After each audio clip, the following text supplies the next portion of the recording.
So in this segment, we're going to be talking about the EU urging the UK to act faster before Russian assets are spirited away. So this article from the 3rd of March. Now, not much has happened since then, really, in terms of sanctions, as far as I can see. So, I think this article's fine. And I think the only ones that are different now, they sanctioned Alexei, can't remember his name. I think he's the Evan owner. Uzmanov, I think his name is. I'm not 100% sure. There was two more they added to the sanctions list, but not any of the... They didn't add, for example, Roman Abramovich or any of the other mainstream ones that I know of. It's only two that were added in the meantime. Boris Johnson is under growing pressure from the EU to go further and faster in imposing sanctions on Russian oligarchs over fears that assets are being swept out of the UK. Now, Rees-Mogg recently posted a picture, right, about how much money we've sanctioned from Russian oligarchs. And the problem, one, is there's a lot of Russian money in the UK for a start. And the secondary problem is this picture here from the 4th of March, which shows that in terms of the actual specific number, a cross-section of countries that have sanctioned hundreds of entities so far, we've only sanctioned 16. So it's not a lot. So you can argue we've sanctioned a lot of money, frozen a lot of assets, but in terms of entities, it's only about 16. This from the 4th of March from Bloomberg. And again, I don't think a lot has changed from there. Contrary to the Prime Minister's claims to be leading the world in the economic response to the invasion of Ukraine, which isn't actually true, there is frustration among allies over the UK's lethargy in hitting Russian wealth, because we haven't done a good job, because there are a lot of Russian connections between the Kremlin, or a lot of connections between the Kremlin and Westminster, the Tory party specifically. The government is being urged in behind-the-scenes discussions with the EU to target more named individuals believed to be sheltering their wealth in London property and financial structures. And the simple fact is, the government won't post the names of people they're planning on sanctioning because they'll get the money out, which makes sense. But surely you should have sanctioned them by now. Like, what are you waiting for? The EU, the US, even Japan, who you wouldn't assume would have a ton of Russian money in there, but given Japan has a major stock market, is sanctioned more than us. I mean, if we go back through the little list here, you got Australia absolutely destroying us, Switzerland, which makes sense, they would have a lot of Russian entities there, but even still is way higher than us. We're down here by UAE. I don't know about a lot of Russian money in UAE, I could be wrong, in the United Arab Emirates, but you look at Japan, US, Switzerland, Australia, Canada, the European Union well above us there. I mean, it's just madness, isn't it? Going back to this, the government's being urged, and they made these discussions public. That's how bad things are. Normally they keep most of this stuff private until it gets really bad and you have to publicly go after people, which they had to do.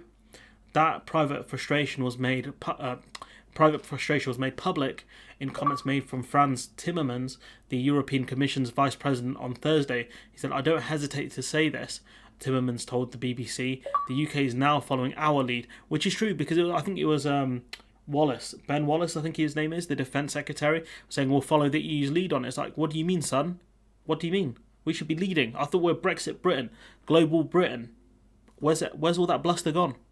Out the window. And I'm sure they will continue to follow the lead because the pressure of the public opinion in the UK is very strong. And I hope we follow the EU's lead when it comes to Ukrainian refugees as well.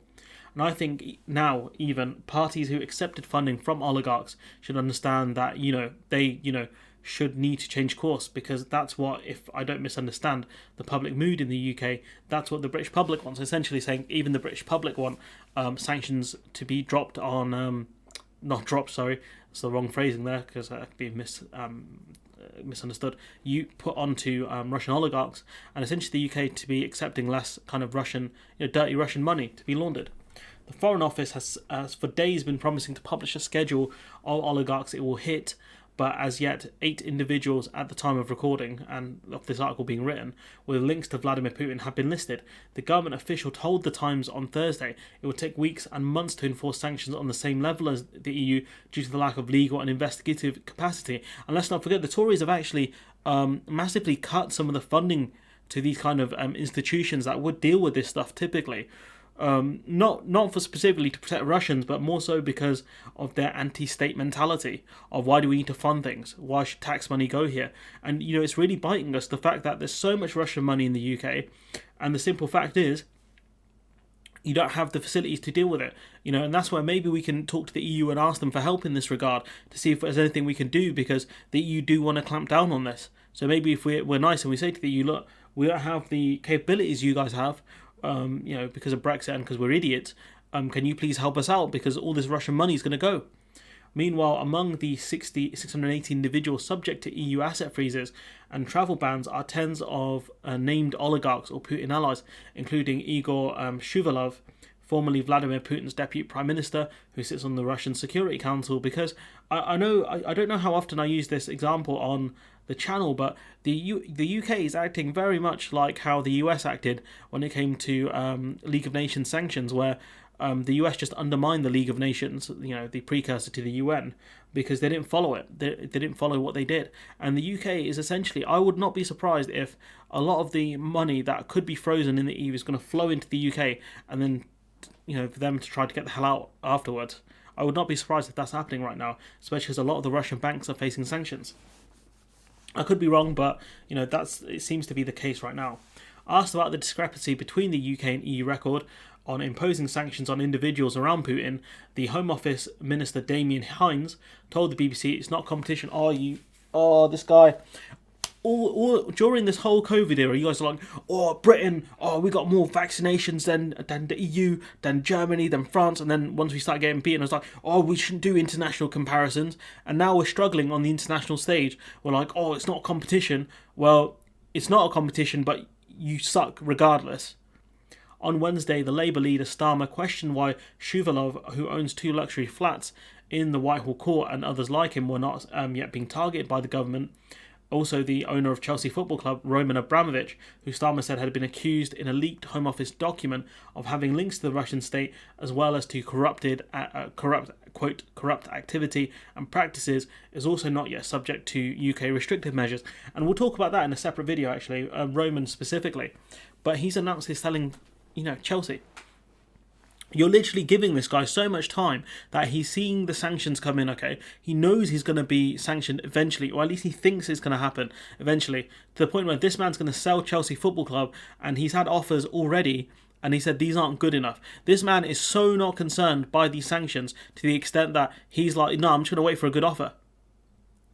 Because there was a point where Roman Abramovich was going to get the hell out. It would have happened a few years ago in May, because they were trying to sanction him at one point. This is just ridiculous. This man might spend another week or two trying to sell the club, and we still wouldn't have sanctioned him. He can literally get all his assets out of the UK before we even try and do anything. It's madness.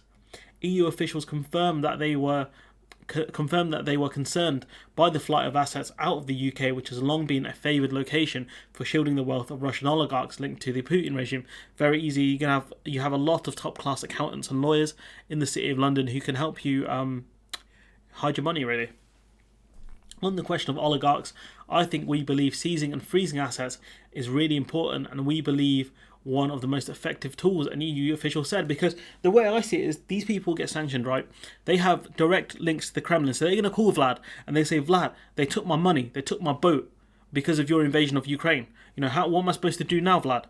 That's what I can see happening.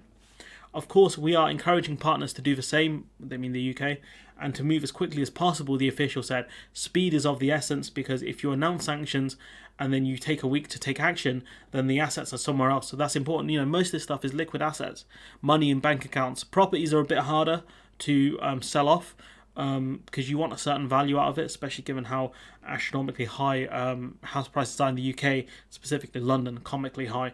But when it comes to money in accounts, shares, they can get rid of those real quick. And that's why we need to act quicker. On Thursday, the French authorities announced they had taken a €108 million euro yacht owned by Igor Sechin, the chief executive of large Russian energy firms. And it's ironic, isn't it, that the UK, we keep saying, we're doing so much better than everyone else, right? And yet France and Germany are sanctioning these oligarchs, taking their assets, and we haven't even moved yet. We haven't even got out of bed. This is insane. Donors who have made money from Russia or have alleged links to Putin have given 1.93 million to either the Conservative Party or individual Conservative associations since Johnson took power, according to the Labour Party. Now, I've seen this number bandied about a bit. If we take this as to be true, right, you've gotten almost £2 million from these people, right? Of course you're not going to do anything. You're selling out tennis matches or whatever, play tennis with Johnson. Of course, these people are friends. We've seen Boris Johnson in pictures. It's something else we're going to talk about. Look, in the picture with the geezer, one of the what's his name, Evgeny Lebedev. His wife, I think, has given a lot of money to the Tory party from him, probably from him. And that's not to be sexist to say that she doesn't have money because she's a woman, but predominantly this man's got the wealth. The money would go to her from him into the Tory party. Let's not forget there was a picture of Liz Truss with this gentleman's wife, ladies' night. It's just crazy. EU officials said we've made a legal change in the legal basis of our sanctions regime to allow us to target the family members of oligarchs, which up until now has been impossible. So not only are the EU going after these oligarchs, but going after their family members as well. And you can question the ethics of this, but the simple fact is they're trying to put maximum pressure on Vladimir Putin to do something. And the simple fact is the UK haven't done much in this regard. The official said a joint unit with other Western allies was also being established to examine loopholes. We are forming together with the United States, Canada, and also the UK a kind of task force that is now beginning to drill into the details as to ways to bypass the sanctions. I'd be a bit worried about sharing that with the UK, let's be honest now, and the listings, and also to unravel, if you like, the role of trust companies and holding assets, and also in holding property. So they'll be looking at things like shell companies and other things that hold people's assets temporarily.